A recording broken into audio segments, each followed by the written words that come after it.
Hello and welcome to the Connected Yoga Teacher podcast.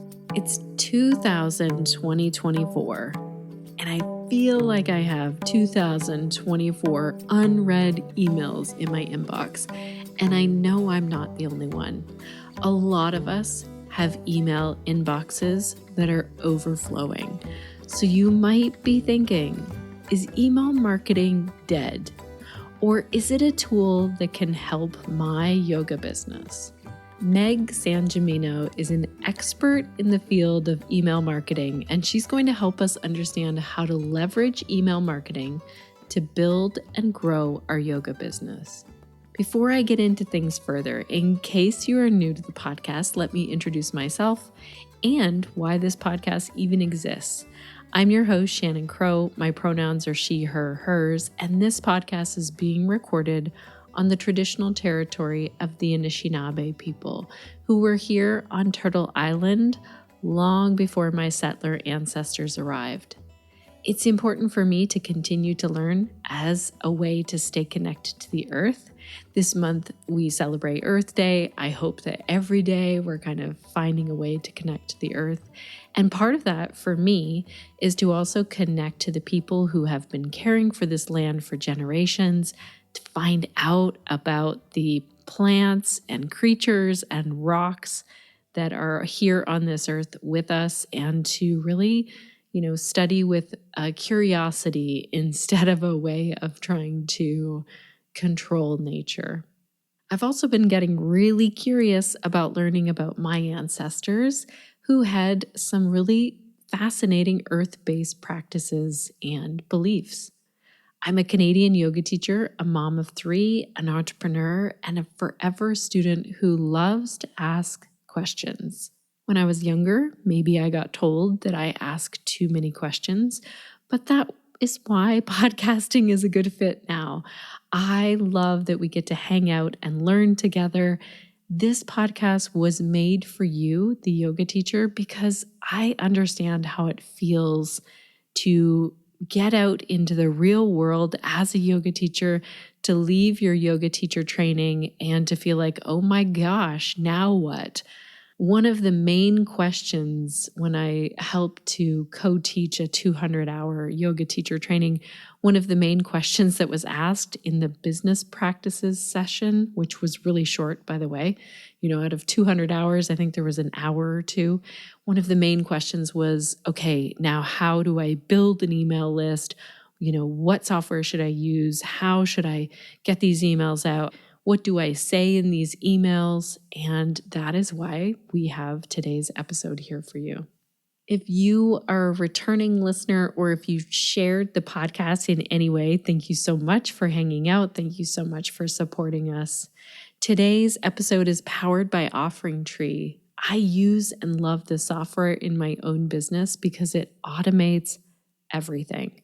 From bookings, payments, Zoom links, reminders, and so much more, including email tags, which I will talk about a little bit later today. If you are looking for a place to simplify all of these online things about your business, make sure to check out OfferingTree. And we have a discount code for you over at offeringtree.com/Shannon. Today's episode is also brought to you by Pelvic Health Professionals. So I work as the founder of Pelvic Health Professionals. That's the other hat I wear. And we just wrapped up a yoga series with Kathleen Pratt. Kathleen is a yoga teacher who specializes in pelvic health, trauma, pain, and the nervous system. She's also a trained social worker. And she did this yoga series. And I have to tell you, Connected Yoga Teachers, oh my gosh, what an amazing series for ourselves as practitioners right now. If your nervous system needs some nourishing, join this series. You can still join and get access to all of the replays. And if you have yoga students who are stressed out right now, I think that's a lot of our yoga students, check this out for sure. You can then take parts of this yoga series, practice it yourself, see how it feels, make it your own, and then share it in the group or one-on-one classes that you teach in your own community. That's what it's here for. Visit pelvichealthprofessionals.com to sign up for this yoga series, Or you can join the membership, and I'll talk a little bit later today about all of the yoga series that we've done that you'll get access to if you join the full membership. Alrighty, let's get into this and talk about email marketing. So we have covered this before. Back in episode 72, we talked with Kristen Boyle. We talked about email and content strategy. That was a consultation call. We actually did a live show on this.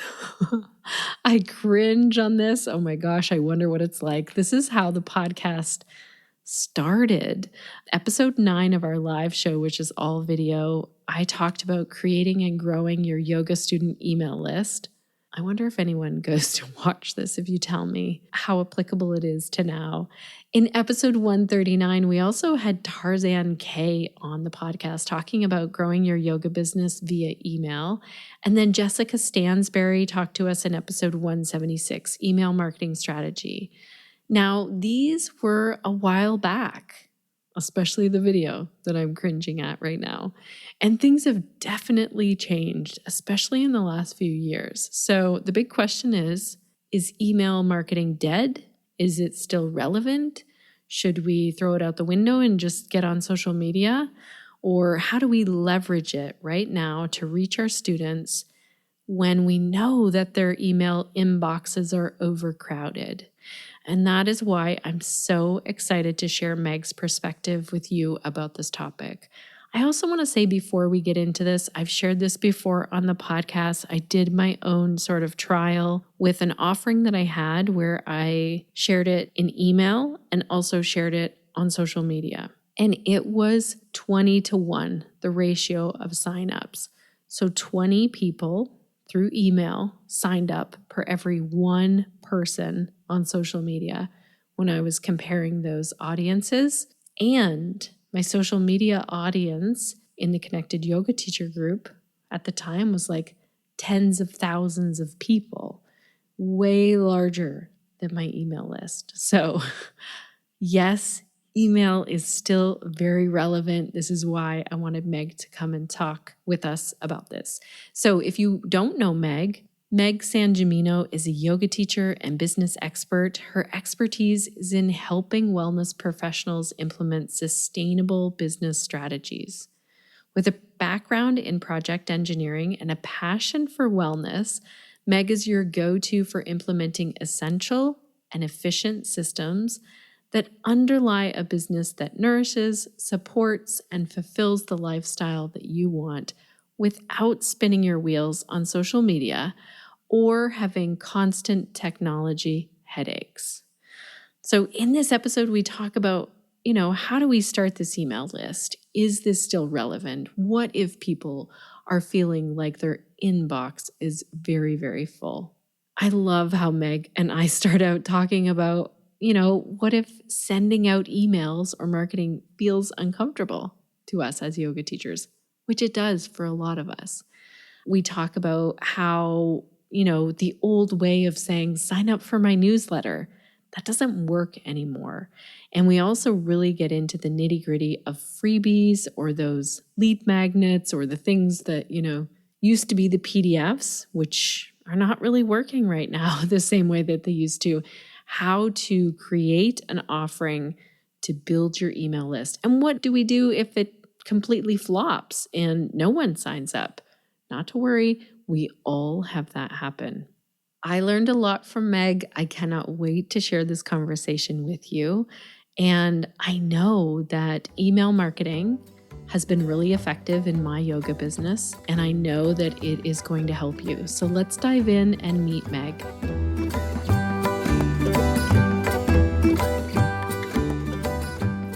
Welcome to the Connected Yoga Teacher Podcast, Meg. It's so great to have you here today. Thanks, Shannon. It's so good to be here. I'm really excited that we're going to talk about email and email marketing. Some people might cringe a little bit at that, but also how it's changed. But before we get into that, let's tell our listeners, in case they don't know you, what is the work that you do and who do you do it for? Yeah, definitely. So I definitely can feel some people cringing about email marketing. So don't run away. My name is Meg. I'm the host of the Yoga Biz podcast, and I work with yoga teachers and wellness professionals. And I say wellness professionals as anyone who works in wellness as a service provider. And I do business, marketing, sales support for yoga teachers and wellness professionals. And we do that through group programs, self-paced courses, and my podcast as well. Nice. So why do you think we cringe as yoga teachers? Is it all entrepreneurs, or is it mostly health and wellness yoga teachers who are cringing when we hear email marketing? I think it's all entrepreneurs, but specifically people in the wellness industry, because those of us in the wellness industry tend to be very averse to marketing ourselves. So I don't think it's the actual email marketing part. I think it's the marketing part. Because once I start actually talking to people about email marketing and I say something like, hey, email marketing could release you from this pressure to be on social media so much, people are like all into it. So if for any of your listeners who are like feeling drained and a little bit bogged down by social media, email marketing is like a really, really solid alternative. But I think it's hard to market yourself. That's just like a rule of being a business owner is it's like really vulnerable, really scary. You don't want to bother people. All those like self-doubt feelings start to like bubble up when you talk about marketing. Yes. And I think that sometimes yoga teachers miss that the thing that they will put in their email is probably quite helpful for people. It's not like, hey, buy this new car or do this, sign up for this. I don't know. Like, I think yoga teachers are generally creating content that is saying, here's how to down regulate your nervous system. Here's a breath practice. Here's a pose that might help you if your knees are sore today. Um, I Yeah. feel like sometimes yoga teachers are missing the value. What are your thoughts around that? I definitely agree because I think as a yoga teacher, we are like, I don't really want to bother people with promotions and selling myself, but we kind of have to back up and think of ourselves from the consumer standpoint. And your listeners don't know me, so I'm a very like science numbers person. I have an engineering background, so you'll hear me use some statistics here, but if you really think about it from a consumer perspective, like you go to your email expecting there to be promotion. And there's a reason for that because like you can leave emails on unread and you can come back to them. Like we expect businesses. I go into my email every morning and it's like Bath and Body Works is having a sale and Sephora is having a sale and the yoga studio's hosting a workshop. When we go onto social media, which is where I think yoga teachers are usually inclined to sell themselves, we're not going there to be sold to. And I think people get a lot more irritated when you pop up on their newsfeed being salesy versus when you pop up in their inbox. And studies show that. Study shows that like 60 to 65% of consumers would rather find promotions in their inbox than on their newsfeed. And so then we step back into the role of a business owner and we're like, okay, how can I show up in the way that our clients, students, or who would be the consumers in this scenario, would respond to the most positively. And that's why I think email marketing is a really, really beautiful piece of that puzzle. Oh my gosh, I love this. You're right.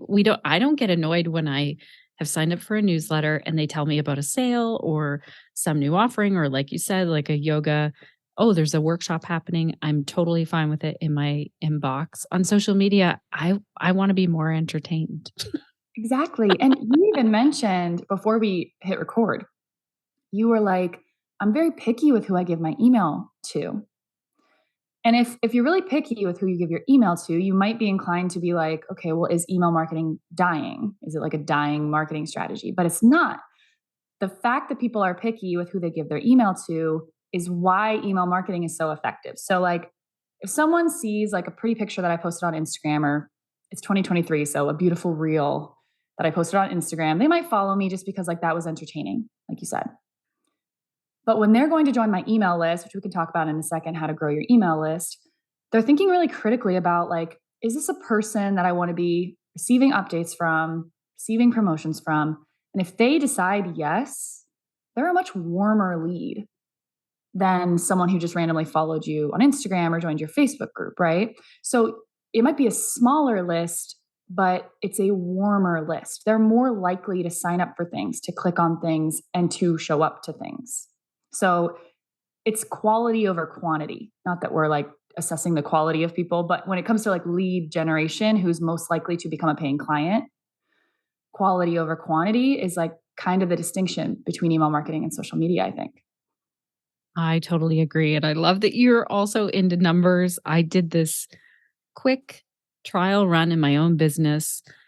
We have the Connected Yoga Teacher Facebook group. I think at the time it was around 5,000 or 10,000 people in there. And I think my email list at the time was around 5,000. So my email list was half as big as the Facebook group. And I sold something. I put the offer out there, both in the Facebook group and to my email list. And it was 20 to 1. 20 people signed up for every one person, 20 on email, one on social media for that offer. And I just thought, wow, this is real. This really shows me email marketing is not dead. People do like most often join through my email list. And so now that we've convinced people, okay, it's still a thing. Yeah, If there's a yoga teacher listening and they're like, okay, fine, you've I'm on convinced me. board. It works. And also I can be on social media selling less. What do they do? How do they start? Okay, that's a great question. So, a couple things to think about. So, how do we get people on an email list? First, think of yourself because most likely you are similar to the audience that you're trying to attract onto your email list. Think about the emails that you get, the email lists that you're on. How did you get onto those lists? Some of them might have been from buying something. We're going to shove that aside for a second. Most of them are probably from either downloading something that was free or signing up for some kind of event. So now start to think about like who's your audience? What are they looking to learn? And what can you provide to them where they can sign up and get something in return? The days of join my mailing list, join my newsletter, I think those days are mostly gone. I mean, I'm not going to say that I don't have any clients that still have like a sign up for my newsletter opt in box on their website. But for the sake of this conversation, that is not a sustainable way to grow your email list. Good way to grow your email list is to think of what can I offer my audience that they want in exchange for their email. And something really important to think about, and I'll give an example in a second because I love examples. I think they help us learn, is you want it to be related to what you're eventually going to sell them into, even if you don't have anything yet. That's like a big mistake that I see. So, say you're like an online meditation teacher. Is that a good example for like your audience? Yes, that's a great one. Okay, cool. So, like maybe you run online meditation courses or you take on clients online. So, thinking of that audience, you'd want to offer them something that's related to that because you want someone who's interested in that topic, meditation, learning meditation. So, maybe you put together like a 3-page guide. Maybe you put together a free meditation. It could be live, it could be pre recorded. And then you market it to your audience. And most likely, your audience is right now on social media. So, we're pulling people from social media onto your email list. You start to market it to your audience. And when they sign up, they get something in return. And then they're pulled onto your email list. And there is a little bit of like technology that goes on with like that process. I have this great graphic in one of my slides that I'm envisioning, and it's like social media, little like audience, a little arrow, a landing page, which is like a little sign up page, and then email list. And that's like the road we take those people on. And slowly we start to grow that email list. Yes, I love how you highlighted we still need to talk about it because we can't just put this thing on our page and our website and then never tell people about it. And that you said, let's make it related to something that we are. So I have signed up for things and I am thinking about my own website as you're saying this. Like, is it really related to my main offering? I think I could tweak it as you're saying this. So I don't think it's something that we're like, oh, I've mastered that and now that's done. What if we're like, well, I offer 5 different kinds of classes. And so I don't know what my freebie should be, or no one's signing up for the freebie that I have. What are your thoughts on that? Yeah. So for the purposes of this conversation, we'll call it a freebie because you called it a freebie. Other words that you might hear me use are like opt-in or lead magnet. So just for clarity reasons, those are all the same thing. It's just like someone signing up to receive something. And those are great questions. The first one is, what if I offer a variety of things? How do I choose what my freebie should be? Definitely just try to do one at a time. So if you're like, well, I teach yin and meditation, and sometimes I host headstand workshops, just pause. Think about probably the one that you're the most passionate about. If you're like really trying to build up your yin program, cool, let's go with that. And then create something, okay? Put it out into the world, market it hard, because one of the biggest things that I see is exactly what you asked, Shannon. What if no one's downloading it? There's two reasons that that might happen. One is no one is seeing it. So, like, there's no eyeballs on your freebie. The second one is you're getting plenty of visibility to it, but people don't want it. But those are two very different things. And you're not going to know that until you start to put it out into the world. So I'll give an example from my own business. So if you go to my website, megsangimino.com, there are freebies everywhere. Some of them are the same, but they're like on every page, you are offered something free. And they're all very, very different. And that took me a long time to build up. I started with one, I worked up to about like 10. And if you click on one, you're taken to a landing page. The landing page gives the information about what it is. So I have like a content planning guide. Cool. It explains the content planning guide, has a little visual. You put in your name, you put in your email address, you get it sent to your inbox, and or you can just like jump right in and do it right then and there. So that landing page, and this is going to get a little techie. So for anyone who's like cringes at tech stuff, bear with me. It's really not that complicated. That landing page is something that is external to my website, and we have to be on an email service provider in order to generate landing pages. Email service provider is where our email list lives. It's where we can organize our email list. It's where we send our emails from. So my website is hosted on Squarespace, but my emails are stored in ConvertKit. And so basically I just have them linked together. It's like just a button, you go to my website, it's on Squarespace, you click the button, it takes you to ConvertKit. The reason I say all of this is because now I can go into ConvertKit every morning and I can see, like, Shannon, if I have like a free yin training for someone who's new to yin yoga, I could look at that landing page and I could see how many people have visited it and how many people have actually opted in to that freebie.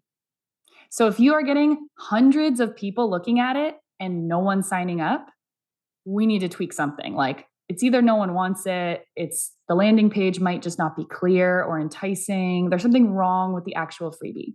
But if you look on there and you're like, no one's clicked on it, it could be a great freebie. We just need to market it better. We just need to like get it out there and get visibility. But those are two very different things. So that's the first thing I have my clients do when they create freebies. I'm like, create one or two, put them out into the world, and then let's look at the numbers. Does that answer your question? Yes, very much so. I love it. And you know what? Don't get down if you put something out there and it doesn't work out. Like, that happens to all of us. Where I would say you're the same way. I haven't talked to an entrepreneur that doesn't at some point say, like, why isn't this working? How can I tweak this? Um, yeah. Oh my gosh, yeah. I mean, so many of my freebies have flopped. And that's usually the point, Shannon, where people give up on email list building. They make one freebie, they put it out into the world, they get 10 email subscribers, and then they stop promoting it. They don't email their list because they're like, well, it's only 10 people. Right. And then like email list building and email marketing dies from their strategy. But Right. the more time we invest in growing that list, like you said, the more like warm leads we have, the more we can promote when we actually have something to promote. So that's where I would recommend everyone starting. And then I usually have my clients work up to like 3 freebies. So like using the example from before, like maybe like a yin training, and we can talk about getting creative with these, but like a meditation one, and then like a vinyasa one, and then take like a solid month to promote those and then go back and look at the numbers, like which one did the best, which one got the most clicks, and like kind of readjust from there. Kind of like what you just said, like you're going to go back and readjust. Yeah.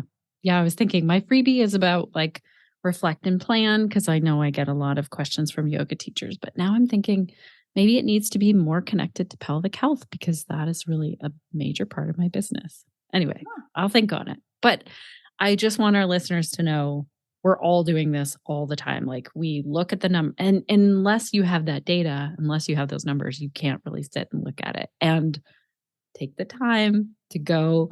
You know, I don't get really worked up when I see unsubscribes, but if I see a ton of unsubscribes, then I'm like, uh-oh, maybe that email didn't land the way I wanted it to. Or maybe I've just sent out an email that like cleaned out people who really don't align with my values, and this is not a bad thing. Which is a great thing.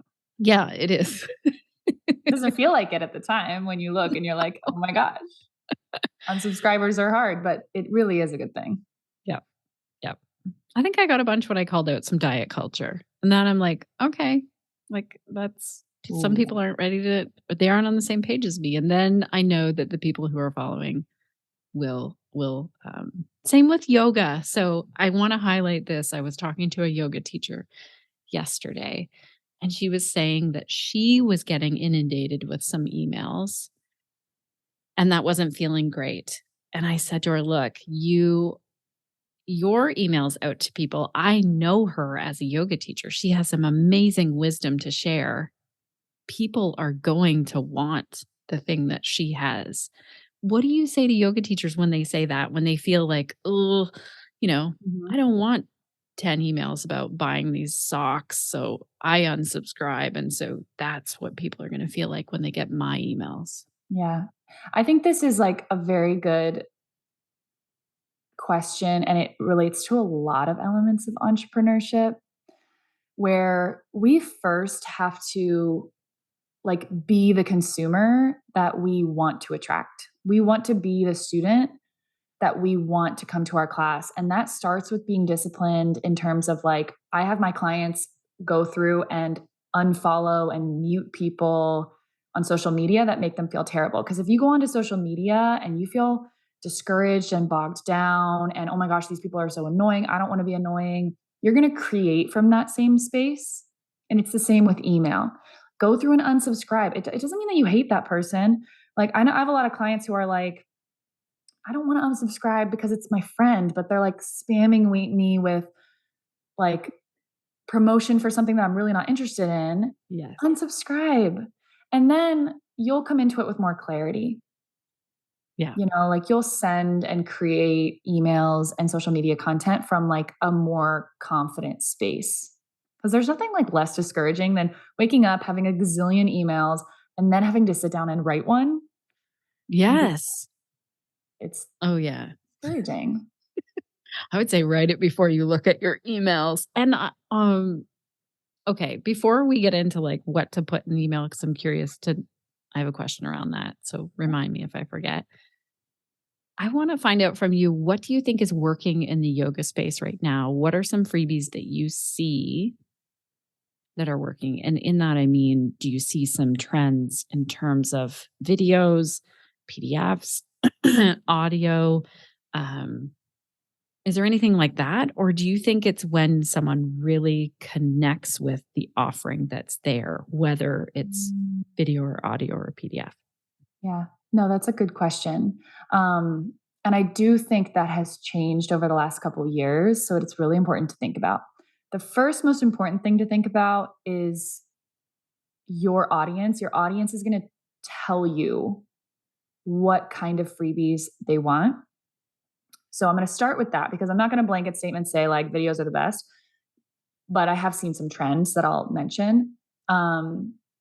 Freebies, and that under that umbrella of freebies, I would put like free events, because like a couple of examples would be like a free video, a free audio training, a free PDF, a free live class or meditation.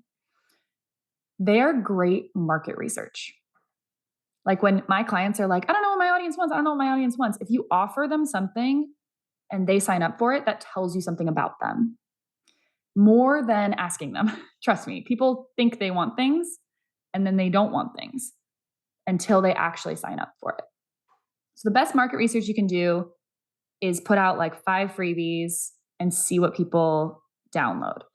But I have noticed, Shannon, to answer your question, I've noticed a trend in people don't necessarily want as many like PDFs. Again, like not a blanket statement. I have a lot of PDF resources that get a lot of downloads, but getting creative with people's attention spans being a little bit shorter. So I have a lot of clients who, instead of give me your email in exchange for a 60-minute YouTube video, instead, maybe a 15-minute podcast episode that's unlisted. So it's just if you sign up for it.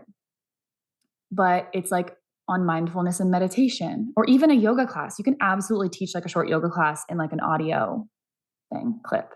I've also had clients create like Spotify playlists as freebies, or recommended book lists as freebies. I think the trend that I'm seeing is shorter and simpler are getting more downloads or more subscribers. I guess we'll use the word subscribers. Shorter and simpler. And that doesn't mean that they're less. That doesn't mean that they're any like less valuable, but I don't think people are opting in for 100-page ebooks, 60-minute classes, or anything like that. I think short, simple, and sweet that will like encourage them to take a step. Right. Oh, that's good. I know my friend tonight just put out, and she's great with messaging. She just put out an unlisted podcast, and that went over really well. I think she found that a lot of people were interested in that, me included. I was like, "Ooh, I can listen to this as I go walking." Exactly. I have an unlisted podcast episode is one of my resources, and I think it's up there with one of the top subscribers, number of subscribers. But again, that's my audience. My audience is yoga teachers who are both consumers and creators. A lot of yoga teachers are just solely marketing to people who, that's another thing to think about when you feel like annoying emailing people. Most of your students are just consumers. They're not also business owners. They're not really thinking the same way that we are. So it really depends on your market. Yes. In terms of how we write that email, when we sit there with that little cursor that's blinking and we think, "Oh, what should I write?" I mean, what helps me, and I'd love to hear what helps you, what helps me is thinking about just writing to one person on that list. Usually I pick like someone who I know pretty well who's a yoga teacher, and how I would write that email. How do you kind of deal with, "Oh gosh, how do I start this?" It's really challenging. I just want to name that because I did this morning and struggled with it. So it's going to be hard for anyone. I do the same thing, Shannon, sometimes. Sometimes I try to think of one person. But typically how I do it is I don't send emails. This is hard. I'm not explaining this well. I don't send emails one at a time. I do send emails one at a time, but my emails have a lot of flow to them because I run my business like very seasonally. So I'm either in like a growth season where I'm growing my email list, nurturing them, providing them with value, and then I enter into a sales season where it's a couple weeks of like easing people into an offer. So depending on which season I'm in and where I'm in that season, I have to have a lot of clarity with like, okay, where are they on this journey? I just introduced this new offer. I'm just sending out testimonials. What might some of their questions be? How can I answer those? So I look at email from a very bird's eye view, a very like, here's what they're getting on Monday. Here's what they're getting on Thursday. Here's what they're getting next week. And I take them almost on a journey. I like that a lot. I think yoga teachers could easily look at this if they gave it that bird's eye view of planning. Let's say they have a workshop or something big coming up. Give it enough time to kind of tease that out. Maybe there are some classes that are something like pulled, like maybe it's a meditation workshop, and then you're like, here's here's when you only have 1 minute to do meditation. Here's a quick something, or I didn't feel like doing meditation today. And how often do you have a call to action in your emails? Good question. I actually wrote that down. Well, every email has a call to action, but one out of every four emails, and that's a very loose number, it's about one out of every four emails is like selling something that is paid.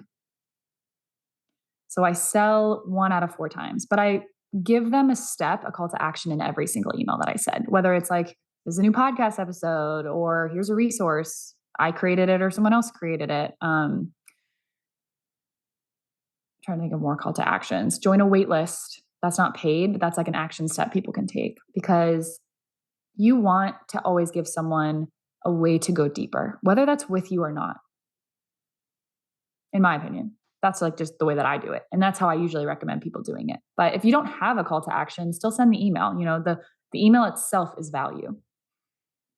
When our yoga teachers are first starting out with their, like, let's say they're, okay, I'm going to do this. I'm doing the email list. How often do you recommend that they email their list? At least once a week. And it won't be perfect. You're going to go weeks where you do not email your list, and that's okay. But aim for once a week.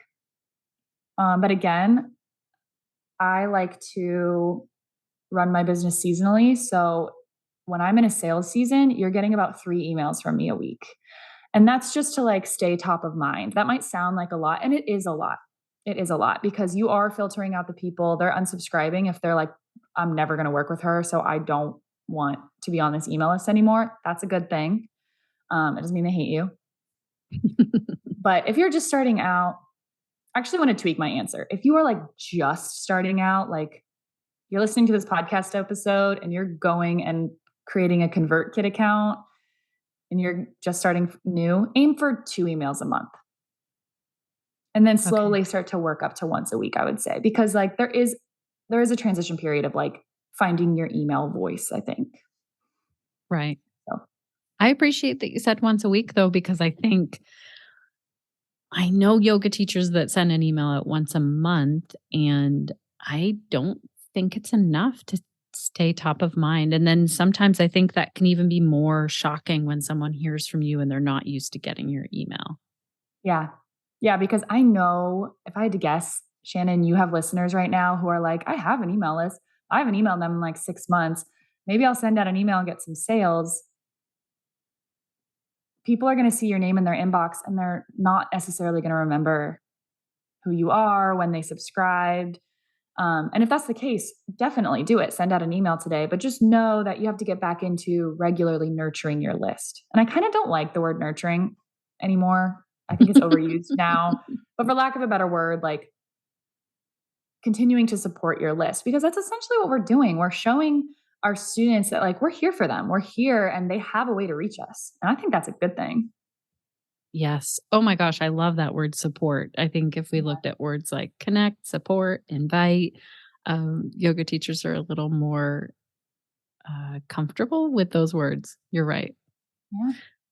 Is there anything else that you wish that you would have known when you were starting this email marketing, like before you got really into it, where you're like, oh, that was a key piece that I wish I would have known? Yes. So many things. Oh my gosh, how much time do you have?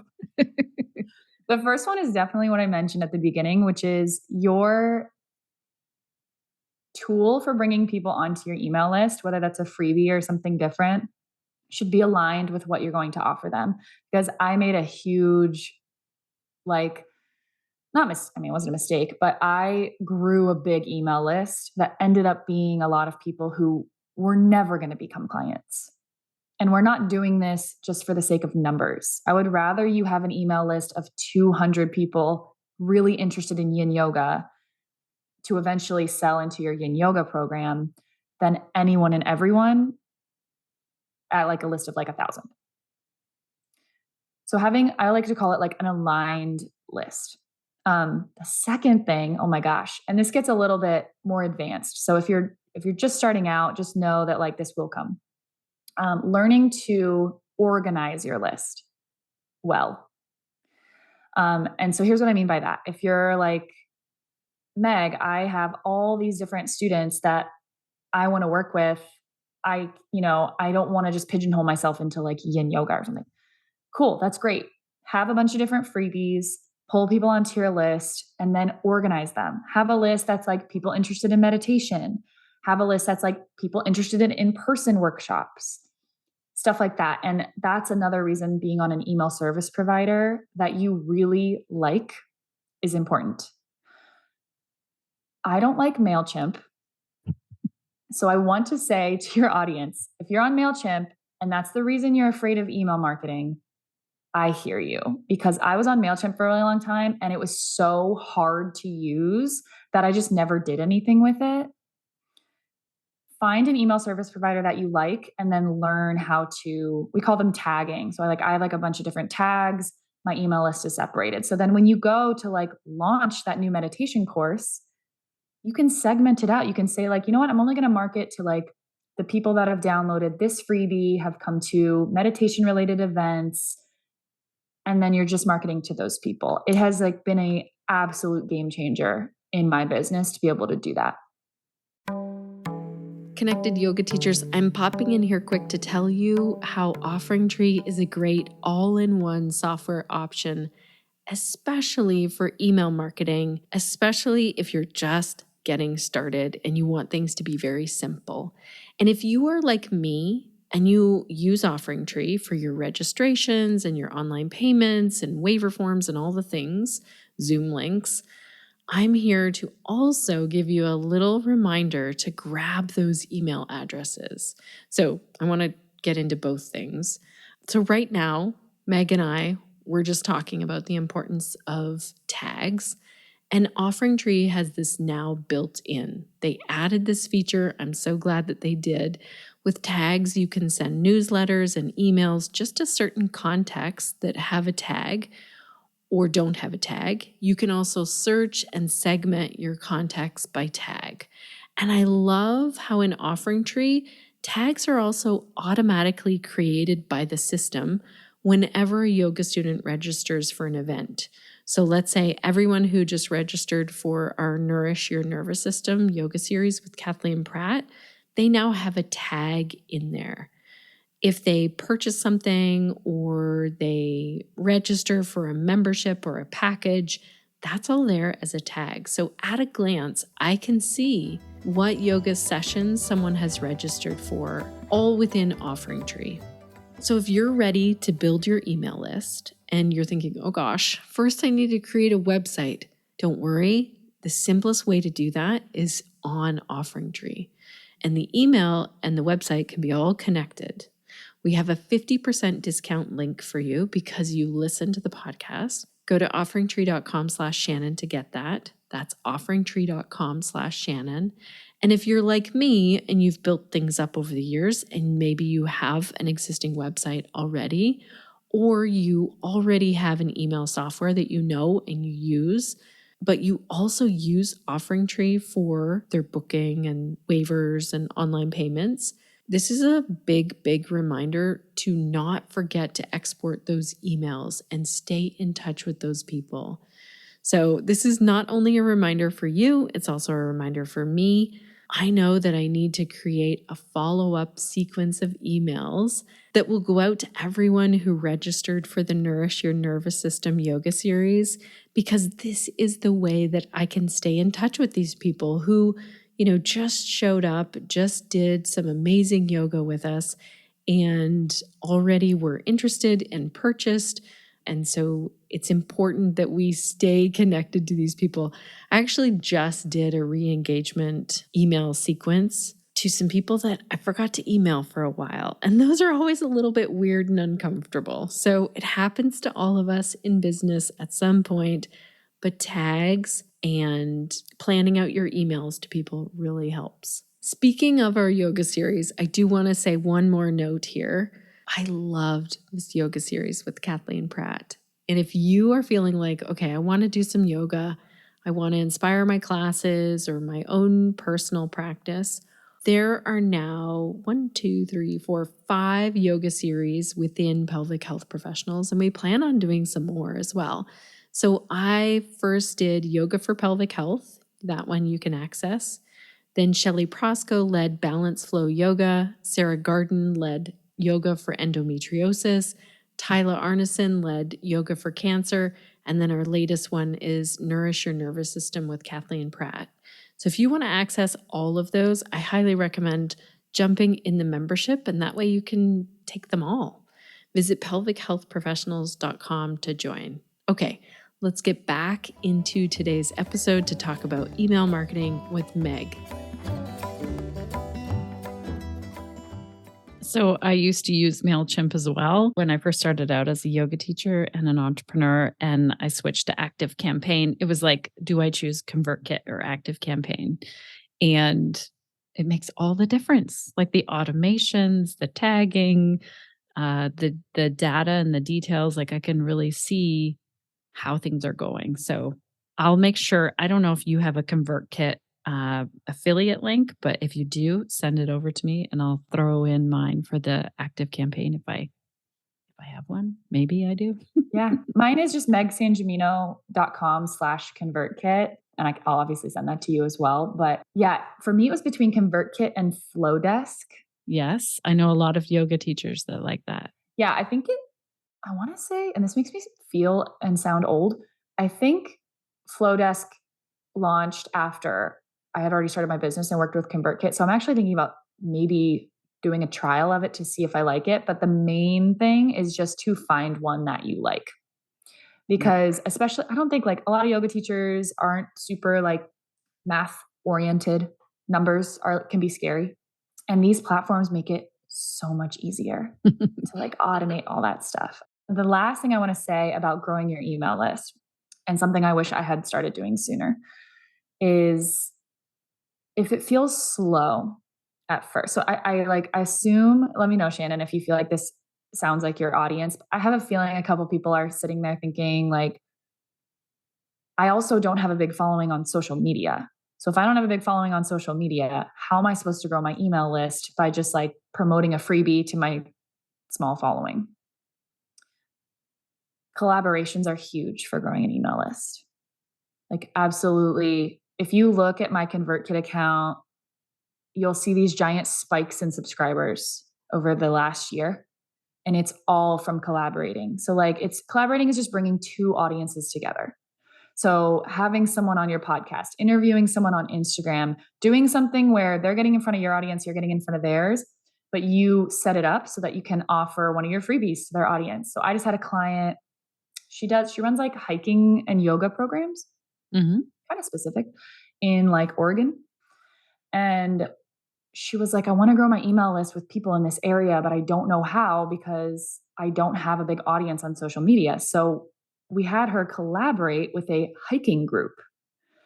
And she did an interview in their Facebook group of like 13,000 people who love to hike in the Oregon area. And she asked ahead of time. So like setting up the collaboration well is really important. She asked them ahead of time, like, hey, can I come in and do like a short meditation? And then if anyone wants to go a little bit further, I can offer them my free, I forget what her freebie was, but it was a freebie that was related. And they were like, yeah, cool. Because you're not stepping on their toes. Like they're just like, yeah, cool. Come do yoga with us. Awesome. She got like 400 new email subscribers that were very aligned. Right. You know what I mean? So pursue collaborations and get creative with them. That's what I would say. Oh my gosh, that's so good. Yeah. Thank you for all of this. Also, thank you for your podcast and for, talking about the business side of yoga. It's really important. It's needed. It's not something that's often covered too well in yoga teacher training. So I appreciate the work that you're doing. Thanks, Shannon. I loved being on. Thanks for having me.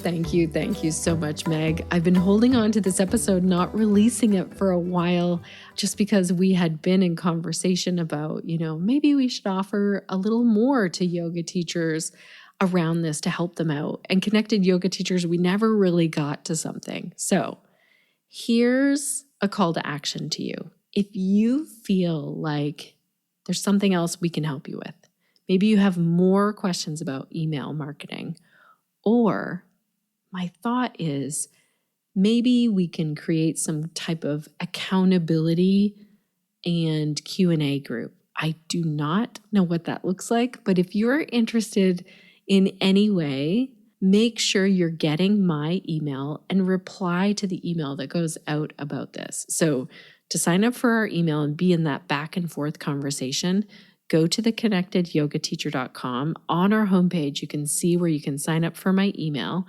When this email goes out about this podcast episode or any email that goes out, reply to it and let me know, hey, I actually would like a collaborative group all interested in, getting a regular email out to my yoga students. I'd like some tips and help and accountability. Let me know if that's of interest to you. And if we get something put together, Meg or myself, we will put it in the show notes. You can find those over at theconnectedyogateacher.com/370. And you can also find all of the links to connect with Meg further. If you want to hang out in real time, we have some great calls coming up inside of Pelvic Health Professionals. So you can join, become a member to access all of these calls and the replays. Today, April 15th, 2024, if you're listening in real time, Sherry Dostal-Reba is talking with us about pelvic embodiment. I'm really excited about this call because Sherry was telling me this week that we will do some experiential learning. I always love that, where we get into, what does that look like when we're working with people who maybe have pelvic health issues or maybe have pain in the pelvis or have been diagnosed with something that's pelvic related? How can we really help these yoga students? And then in May, we're talking with Brittany Sharp McCollum about supporting the pelvis during pregnancy. And again, I've been in conversation with Brittany and just talking about how hormones really impact the pelvis during pregnancy. And this is a great call to attend if you have prenatal yoga students coming to your yoga classes. Visit pelvichealthprofessionals.com to join. Also, when you join, you get access to every call we've ever done. And if that feels overwhelming, we have a really great search engine tool now. Shout out to this tool, actually. And I'll try and put a link in the show notes to this tool. I think I have a referral link. I'll tell you, this tool was created by my brother, Conrad. Thank you so much, Conrad, because I was telling him when we are working on podcasts or show notes for the podcast or notes for our pelvic health professionals, here's what would be so helpful, and this piece of software just doesn't exist. And my brother created it, and it's really awesome. So I'll put a link in the show notes. It's great if you're doing anything with audio or video and you want to create notes in some way. You can upload audio or video to it. Maybe you've taken a course and you want all of the transcription from it and you want to take notes as you go. It's a really amazing tool and it's very, very affordable. Okay, next episode on the podcast, I think, if memory serves me right, I think we're talking about organizing a yoga retreat. And I love this episode so much. It inspired me. This is not something that I ever think about doing, organizing a yoga retreat, but I remember doing this interview, shout out to Cheka for this interview, and thinking, maybe I would do that sometime. Okay, I also want to give a special shout out to all of the yoga teachers, like Meg, our guest today, who in the last week, in the last month, have really spoken up for humanity at the beginning of April. As I record this podcast, it's now the beginning of April.